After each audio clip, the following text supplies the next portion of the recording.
लक्षवेधी क्रमांक 10 श्री निलेश राणे. लक्षवेधी क्रमांक 10. अध्यक्ष महोदय वितरित केल्याप्रमाणे साहेब, आपल्या उत्तरामध्ये अध्यक्ष महोदय, माझ्या मतदारसंघामध्ये जो आंबरड धरण आहे त्या धरणाला सुरुवात झाली 1996 साली. तेव्हा त्या धरणाची किंमत होती 4,05,00,000. आज आपण 2025 मध्ये आहोत. आज त्या धरणाची किंमत 34 कोटीच्या वर गेलेली आहे. कोकणामध्ये धरणांची कामं आणि त्याचं स्टेटस अध्यक्ष महोदय किंवा मंत्री महोदय मला काही वेगळं सांगायला नको. ह्यामध्ये जी काही माहिती दिलेली आहे ती माहिती खोटी आहे असं माझं म्हणणं आहे. आज तिकडे जे काही काम 80% पूर्ण झालंय असं काय सांगितलं गेलं आणि उत्तरामध्ये आपण उत्तर जे मला दिलं त्या उत्तरामध्ये अध्यक्ष महोदय असं सांगण्यात आलंय की 80% काम पूर्ण झालेलं आहे.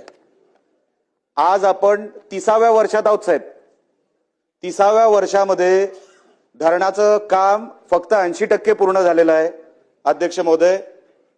त्याची कॉस्ट 4 कोटीपासून आता 34 कोटीवर गेलेलं आहे. तरी उत्तरामध्ये असं आलंय की सदर कामाबाबत चौकशी करण्याचा प्रश्नच उद्भवत नाही.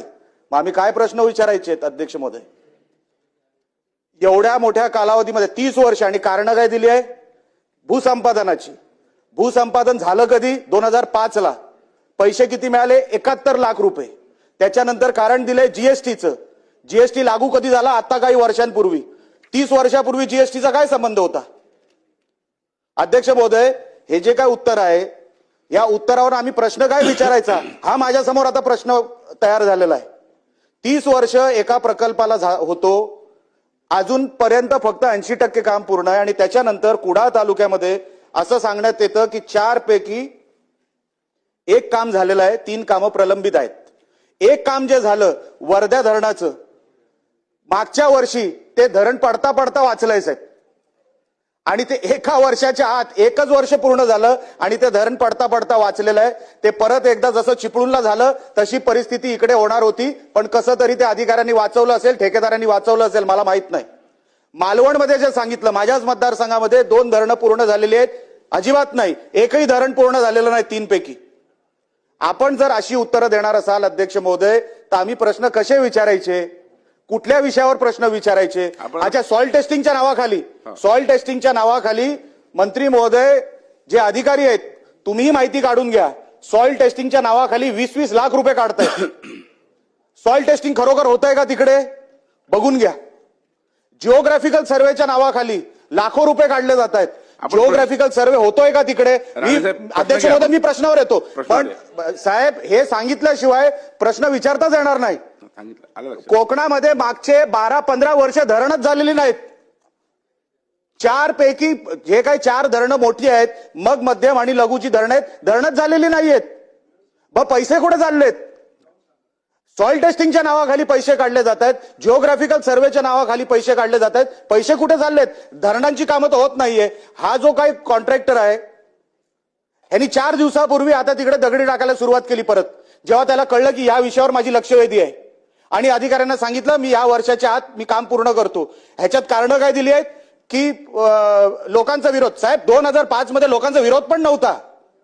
भूसंपादन झालेलं आहे. अजूनपर्यंत भूसंपादनाचं कारण मला सांगण्यात येत आहे. माझा प्रश्न मंत्री महोदय, अध्यक्ष महोदय, माझा असा आहे की जर तुम्ही सांगितलंय की ह्याच्यामध्ये प्रश्नच उद्भवत नाही तर मी प्रश्न काय विचारायचा? मी फक्त तुम्हाला शुभेच्छा देऊ शकतो आणि आमच्या कोकणावर असा अन्याय का करताय एवढाच फक्त प्रश्न विचारू शकतो. एकही धरण झालेलं नाही साहेब, एकही धरण पूर्ण नाही. आम्ही 28 वर्ष थांबलोय. 28 ते 30 वर्ष एकही धरण पूर्ण नाही. बाजूला निकम साहेब आहेत, तेही त्यांनाही बोलायला संधी द्या, तेही सांगतील एकही धरण आमच्या कोकणामध्ये पूर्ण का होत नाही एवढं मंत्री महोदयाने आम्हाला उत्तर द्यावं. मंत्री महोदय. अध्यक्ष महोदय, सन्माननीय श्री निलेश राणे साहेबांनी अतिशय महत्वाचा अमरड लघु पाटबंधारे योजना तालुका कुडाळ जिल्हा सिंधुदुर्ग या प्रकल्पाच्या संदर्भात या ठिकाणी लक्षवेधीच्या माध्यमातून प्रश्न उपस्थित केलेला आहे. अध्यक्ष महोदय,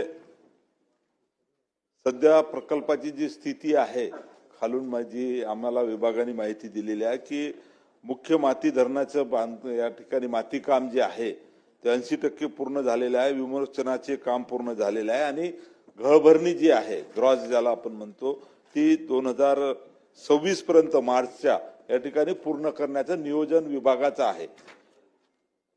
सन्माननीय अध्यक्ष महोदय, या ठिकाणी सन्माननीय सदस्यांनी त्यांच्या मतदारसंघाचं कुडाळ असेल, तिथे 4 कामे आहेत, प्रगतीपथावर 3 कामे आहेत, त्याच्यात पूर्ण वर्धेच्या संदर्भात या ठिकाणी विचारलं. मालवण तालुक्यामध्ये सुद्धा 3 कामं आहेत. अध्यक्ष महोदय, या ठिकाणी मला स्पेसिफिक सांगायचं आहे की हे धरण जेव्हा मंजूर झालं तेव्हा 21/12/2096 हे खरं आहे की या धरणाचं प्रशासकीय मान्यता ही 4 कोटीची होती, पण वेगवेगळ्या कारणाने या धरणाची किंमत वाढलेली आहे. शासनाने या संदर्भात सुप्रमा सुद्धा दिलेली आहे आणि आज रोजी खऱ्या अर्थानं या ठिकाणी जर आपण पाहिलं तर उत्तरामध्ये आम्ही लिहिलेलं आहे की एवढे पैसे शिल्लक आहे. मी आपल्या मताशी सहमत आहे की काळ भरपूर झालेला आहे. धरणाचं काम या ठिकाणी सुप्रमा दिल्यानंतर 22ला सुप्रमा दिली, त्याच्यानंतर सुद्धा 3 वर्ष या ठिकाणी काम पूर्ण झालं नाही. तर या संदर्भातली अध्यक्ष महोदय पूर्ण चौकशी आम्ही करू. काही अनियमितता असेल तर त्या चौकशीमध्ये आढळली तर संबंधितावर या ठिकाणी कारवाई सुद्धा करू. आणि एकंदरीत आता वरच्या सभागृहामध्ये माननीय उपमुख्यमंत्री एकनाथ शिंदे साहेबांनी जाहीर सुद्धा केलेला आहे की ज्या ज्या प्रकल्पाला जलसंधारण विभागाच्या अशा पद्धतीचं सुप्रमा आम्ही दिलेल्या आहेत त्या संदर्भात SIT चौकशी सुद्धा या ठिकाणी जाहीर झालेली आहे. तर या सर्व प्रकल्पाचं आणि स्पेसिफिक कोकणातल्या प्रकल्पाचं या ठिकाणी चौकशी होणार आहे आणि म्हणून स्पेसिफिक या प्रकल्पाची सुद्धा तात्काळ चौकशी करू. याच्यामध्ये काही जर दोषी आढळले तर अनियमितता झाली असेल तर त्यांच्यावर कारवाई सुद्धा. कोकणामध्ये यापूर्वी बऱ्याच प्रकल्पाला शासनाने मंजुरी दिलेली आहे. आता सन्माननीय सदस्य निलेश राणे साहेबांनी जसं सांगितलं की हा प्रकल्प एवढा उशीर का झाला, की अनेक वेळा मग शेतकऱ्यांचा विरोध होतो, अनेक ठिकाणी वनजमिनीची अडचण येते, अनेक वेळा वेगवेगळे कारण आहे आणि म्हणून आता जे काही कोकणामध्ये याच्या पूर्वी मंजुरी दिलेले प्रकल्प आहे ते कसे पूर्ण होतील, त्याच्यासाठी कशा पद्धतीची निधीची आवश्यकता आहे याचं नियोजन विभाग करते आहे आणि लवकरात लवकर कोकणातले सर्व प्रकल्प सन्माननीय महोदय या ठिकाणी पूर्ण करण्याचा प्रयत्न आम्ही करू. एकच विषय जोडतो, फक्त एकच विषय जोडतो. कोकणाचे धरणांचे म्हणजे मध्यम, मोठे आणि लघु चे निकष जे आहेत ते जुने 65 सालामध्ये कुठेतरी झालेले आहेत, तर ते निकष पण आपण बदलावेत. कारण का ओलीत क्षेत्र आणि आता आमचा धरण, आमचे जे काही आमची मागणी असते ते आमची धरणं मिळणारच नाहीत आम्हाला. कारण का निकषच असे 1965 साली झालेले आहेत. त्याच्यानंतर धरणं तुमची इकडे तुम्हाला मिळणार नाही, तुम्ही निकषात बसत नाही, हे आम्हाला अधिकाऱ्यांकडून सांगण्यात येतं. तर आपण कृपया करून जे 1965 साली जे काही नियम झालेले आहेत आमच्या कोकणाच्या धरणांसाठी ते कृपया करून आपण बदलावेत, एवढीच फक्त विनंती आपल्याला करतो.